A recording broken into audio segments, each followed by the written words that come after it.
Welcome to How to Build a Tent. My name is Matt Williams. This show is not about tent building. It's not about really podcasting, but it's about how to make you successful. You would think after over 200 shows I'd have that down like flawlessly, but nope, I still have my brain going 1,000 different directions, and there's just sometimes no reining it in. Thank you for listening to the show, sharing the show with a friend, tagging people, sharing the content that we share on our social media sites. If you're not a subscriber, please just go do that. It's in the show notes. You can look it up, how to build a tent, on all the stuff except Snapchat. Not on Snapchat, not gonna go play that game. We are on Minds. I really highly recommend that if you haven't checked out Minds yet. Thank you for everybody who's given me tokens. I'm still trying to figure out how to use those. Who knows? Just like I'm trying to figure out how to put my son to sleep.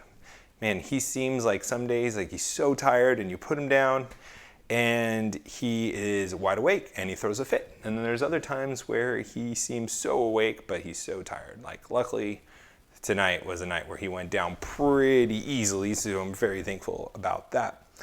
Today I did an interesting experience. I've never lived in a place before that had public tennis courts that you couldn't just go play. But you have to have like a membership, and you have to play with people that have memberships. And if you don't have a membership, you have to pay like $5 to play. And I was talking with the guy trying to figure out how it all works, because you got to like schedule time in advance. You can't just show up. Or I mean, I guess you can show up, but if it's taken, then you have to schedule whatever. Opposed to the normal policy where you just are showing up, and then you have like usually an hour, or usually, you know, the polite thing to do is not wait and just go find somewhere else to play. Anyways, I was talking with the employee who is the guy who schedules all of this stuff, and I was like, so how do you find people to play with? Like, or where do you, like, what can you do to not have to pay for people? Can you like have an upgraded membership where you can invite people? Or is there like a Facebook group? Is there a place where you guys host people to come together and find other people that are members to play? And he had no clue and he had no idea. And it just is a good reminder how important it is, or not important it is, but the difference between somebody who has to manage a profit and loss statement that is in operation, somebody that has to deal with a budget, versus a government job where, yeah, I guess they do technically have a budget, but it's not in the same way. Like, if they don't make enough money, they're not going to lose the property on the park, right? They have a budget, like how much money they get to spend in a quarter, or however the government does it in a fiscal year. And the difference is simple: is when you have a large park and you're a private company, you're trying to be as innovative as possible to cover the cost, to grow your profit. But when you're a government job, you don't really know the answers. You don't really care like how people figure it out. It's like, this is our service. This is what we're going to charge. There's no market competition, and there's no threat of us losing this property. It's not like the government's going to foreclose on themselves and they're going to lose their property. So it was just a really good reminder for us, or for me, to share with us, you, how inefficient government is, and how the drivers of government versus the private sector are completely different. And it's kind of a scary thing. So I love the libertarian thing, like, but about my roads. And the idea is that if the government doesn't pay for roads, who's going to do it? Well, I guarantee you, and it's funny, Florida actually has a lot of toll roads, that it would be more efficient to just pay tolls, or to pay a fee, or to get signed up to a membership to go on tolls on private roads, than whatever the system is now through taxes and going through government bureaucrats. And they have no incentive to be efficient, but a private company would, because they can lose their property and they can lose their business. And that is a strong driver all by itself. So I thought that was an interesting topic to think through as we're voting, as we're deciding how our local governments, how our states, and how our federal government is run. The drivers are completely different. And sometimes I think, because most of us are in the private sector, that we just assume that everybody has the same drivers, that they have the same motivations. But people have different motivations. People hit their bonuses, they get their raises for different reasons, and they keep their jobs for different reasons from the public sector and the private sector. Very interesting. So good news. Oh wait, before we even get at that, I have to tell you, we're part of the Fight Laugh Feast network. Go over to fightlaughfeast.com. Put in HtBT in the memo field. You'll see this mug. Finally have it, and a bunch of other stuff on my desk, as you can see, because my place is a mess. I'm still not organized. I'm trying to figure out a whole bunch of different solutions, what wires I'm going to need. As you can see, I got all 3 monitors working. The solution was I needed a new docking station with a VGA cable, a DisplayPort cable, and an HDMI cable. I couldn't do 2 display ports or no HDMI, and I couldn't do 2 HDMIs and a DisplayPort. So I had to get a new docking station that had the VGA cord hookup, input, whatever you want to call it. So for those of you who were offering advice and stuff, thank you so much. Really appreciate it. I love when you guys give me advice because all of you collectively know more than me. So I love to hear from you guys. If you do want to reach out to me, you can do it on the social media sites. You can also email me, matt@howtobuildatent.com. Social media sites, How to Build a Tent. Love to hear from you. If you prove me wrong, I might give you a shout out. Who knows? Just like I did yesterday with our great friend Adam, the attorney that is a libertarian's dream. If you don't know what I'm talking about, then check out that show yesterday. Also, the S&P, another record high for the opening in July, just like they had a record high for the best June. Usually June is gloomy. That's a California saying. I don't know if any other country or any other state says June gloom, but in California, there is a big overcast weather pattern for June typically, and so it's kind of like June gloom. And then July comes, and then bam, the June bugs are gone, and July, the sun's out, and you go to the beach. So really good, record-breaking S&P performances. The economy is in the longest expansion, setting the 11th year. Now, for those of you who remember 2008, for those of you who are financially astute, you might be thinking, everyone is positive, or it's pretty positive. We're setting these records. It's time to sell. And that is good. You should think that way. You shouldn't be going along with the crowd, and when everyone is saying like, oh, everything's great, we're setting records, it's going to go up thousands of more points, like that should put the warning flags up for your investments. And it may still be true in this scenario.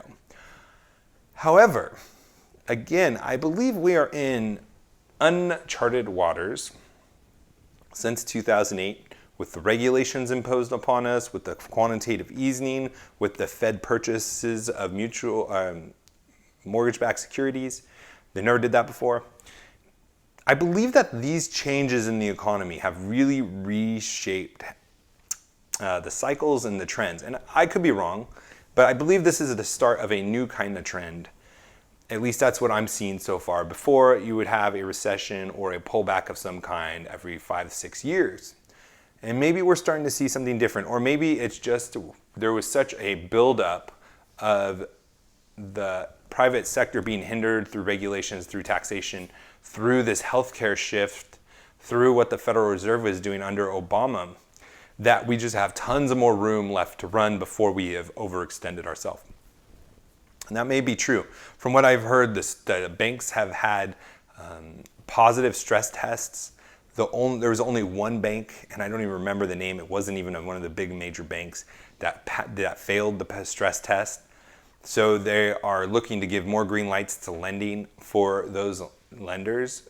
So there is going to be a farther expansion of money.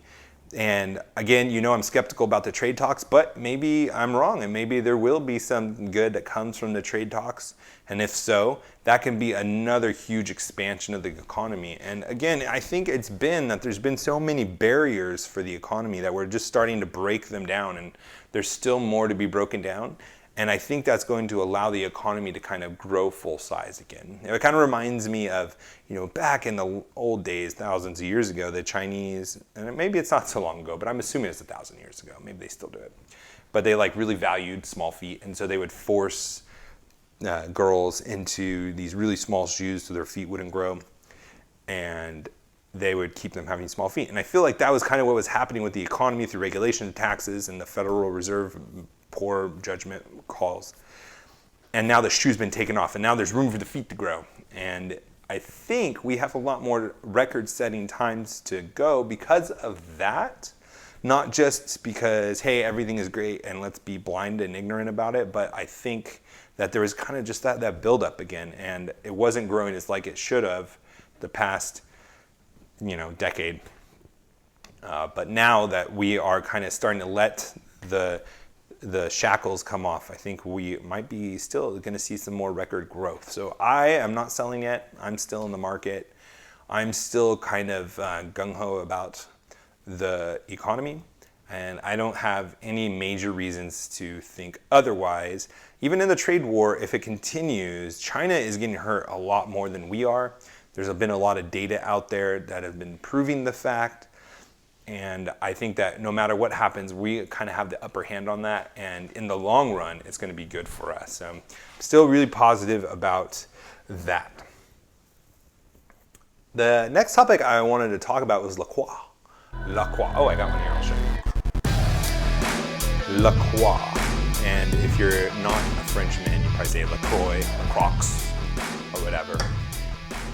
And they have been getting hit because they were making so much money. Their profits were huge because they basically were selling carbonated water. They rebranded it, and they had these great flavors. And I mean, I love them. And what happened?